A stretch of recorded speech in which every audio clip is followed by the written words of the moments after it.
Okay, so in this attempt to learn, machine learning extends the basic idea of data, of this data to knowledge relationship, and builds around it a very specific workflow of tools. Okay, because this is applied computer science.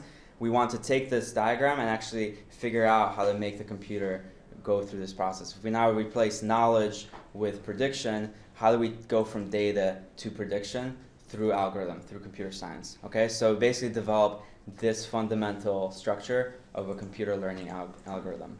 It's the same thing. Instead of data now, we have still data, right? We learn based on data. There's some kind of process here learning. This is the algorithm that trains the learning model.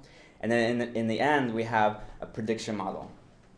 This is a system that can feed in future data and spit out new values, okay? So this replaces our knowledge. Instead of knowledge, now we have a model which can make predictions, and we can analyze how good those predictions are to understand how well we've learned, all right? And the specific structure of this is the data becomes what's known as training data. So we train the machine to learn, right? Just like you train a child to or a dog to do whatever. It's interesting, in the literature, they replace learning with training as well. So knowledge becomes performance, and learning becomes training. So you can think of the difference between a child learning and a dog being trained. It's the same thing. You know, where knowledge plays into that is a big kind of theoretical question in the field. But so we have the training data that's broken up into two parameters. We have a set of features, and this can be any number. So for each data point, it's any number of describing data, okay, that describes that piece of data among the rest. And I'll show you an example of this really in the next slide. And then we have a value, and this is also a descriptive piece of data, but this is the actual value that we want to be able to predict or learn. Okay, so the point of this machine, or this process, is to take the features, use them to train this model to be able to predict these values. And as we cycle through this is a kind of optimization-based algorithms mostly. We get this better and better, so we can feed in these things and get out these things. But not only can we feed in these things and get out the things we know, we can feed in other features of data that we don't know the values of and get out the predicted values. This is the basic type of model that we're going to be looking at. So let me show you this in just some data. This has become the first step in demystifying all of this, because even what I try to break it down really simply, but I understand it's really abstract, right? So let's just look at some piece of data that we might encounter in kind of sociological research. So here we have 4 people. We have some data about them. We have their name, gender, height, income, and whether or not they received a high school degree. Okay? So, of course, this is the kind of table data we're going to be working with. This is the kind of data you work in with machine learning applications. Okay? So this is not the only way to represent data, of course. Last week we saw graph-based representations, which are another representation of data. They're very good for graph-based algorithms. This is completely different. But it just so happens that this is usually the structure of data we work with, especially in planning, right? We have some table, we have examples or instances on the rows, and we have some features on the columns. Just try to remember the terminology I'm using here, because when we start to talk about these algorithms, it's kind of important, okay? So on the rows, it's instances, and on the columns, it's features. They're intuitive names, but they become specific just in describing these things. Okay? And of course, the features can be different kinds of data. You probably already know about this. Continuous data is any numerical data that can take any value within a certain range. Something like height is a continuous numerical value. There's categorical data, where these don't have to be numerical, but there's a limited number of options to take. So for instance, there's 2 genders, and each person can take one or the other. Something like name is a descriptive piece of data. It describes the person, of course, but it doesn't work so well for learning. If you can think about anything you can train on is one of these 2. If you try to look at name as a categorical piece of data, of course there would be an infinite number of categories, and it would never work. You can never limit the amount of categories, because you can always come up with more and more names. Even if we could translate each name to a number that's continuous, say taking the number of bits used to store this name in the computer. Even if we did that, right, it would be a numerical continuous variable, but it wouldn't mean anything. Right? We couldn't really train on it.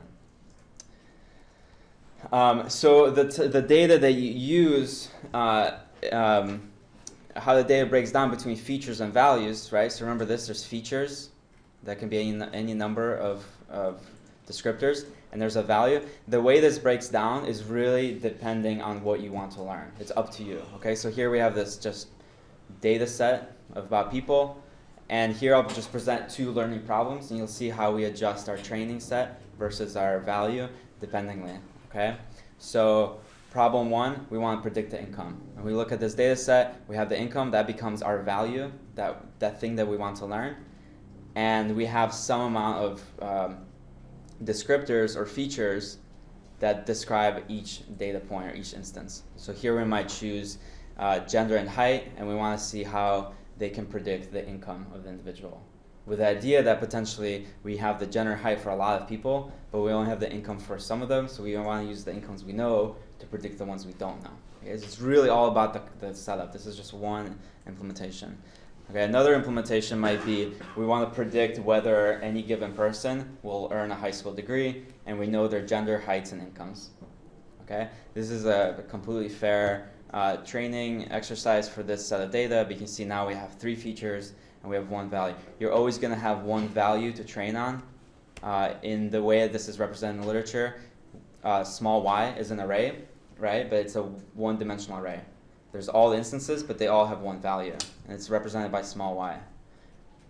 Features are represented as big X. That's a matrix. That's a table that has all the instances for each data point, and then any number up to an infinite amount of features about each point. Okay, so that's how we represent it. Big X, which has x1, x2, so on, and then small y for the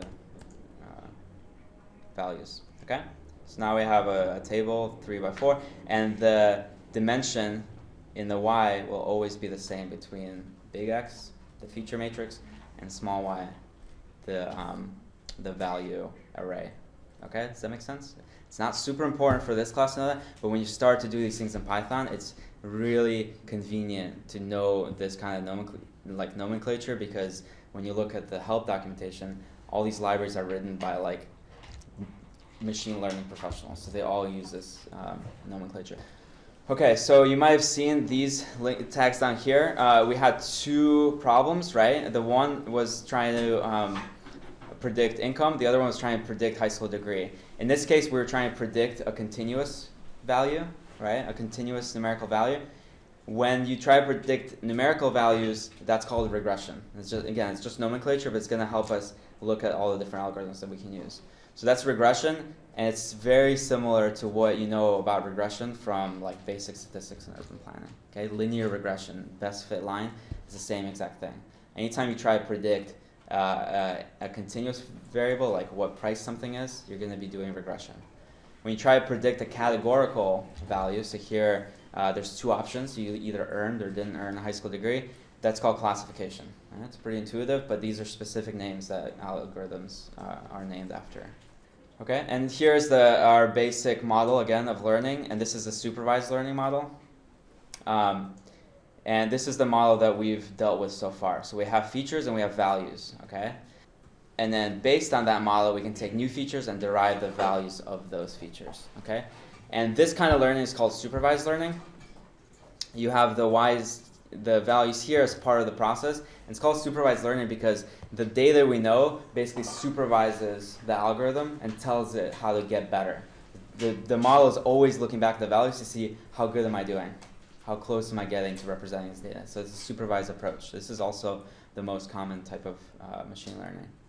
Okay? The other type of learning that you might come across is called unsupervised learning.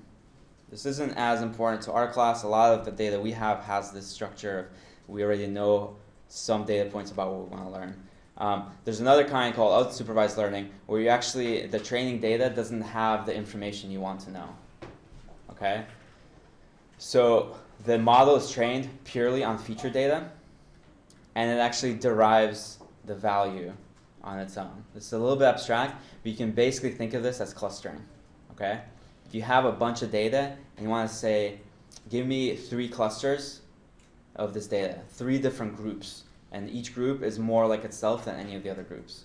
That's an unsupervised learning problem because you give it a lot of the features to be able to say which things are more alike than other things, but you didn't give it any information about what groups or classifications it belongs to. Just like, give me the classifications.